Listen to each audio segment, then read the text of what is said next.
பயனுள்ள பாட்டி வைத்தியம். உங்க நோய்க்கு வீட்டிலேயே இருக்கு வைத்தியம். உணவுக்கு பின் தண்ணீரில் சிறிது கருப்பட்டியை கரைத்து குடிக்கவும். இதனால் வயிற்றில் அமிலம் சுரப்பது குறையும். துளசி இலைகள் போடப்பட்ட நீரை தினமும் குடித்து வந்தால் தொண்டைப்புண் ஏற்படாது. காலை உணவுக்கு முன் தினமும் ஒரு தக்காளி சாப்பிட்டு வர வேண்டும். 3 முதல் 4 மாதங்களுக்கு இதை செய்தால் உடல் எடை குறையும். கடுமையான இருமல் இருந்தால் 3 கப் தண்ணீருட வெற்றிலையையும் மிளகையும் போட்டு கொதிக்க வச்சு குடித்து வரவும். பல்வலி குறைய துளசி இலை 2, கொஞ்சம் உப்பு மற்றும் மிளகுத்தூள் ஆகியவற்றை வலி இருக்கும் இடத்துல வச்சு அழுத்தி வரவும். வலி குறையும்.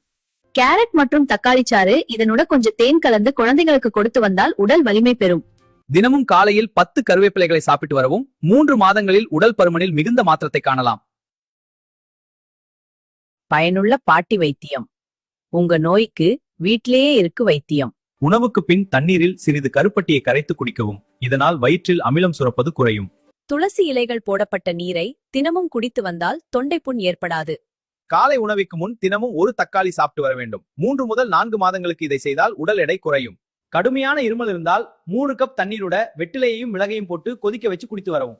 பல்வலி குறைய துளசி இலை 2, கொஞ்சம் உப்பு மற்றும் மிளகுத்தூள் ஆகியவற்றை வலி இருக்கும் இடத்துல வச்சு அழுத்தி வரவும். வலி குறையும்.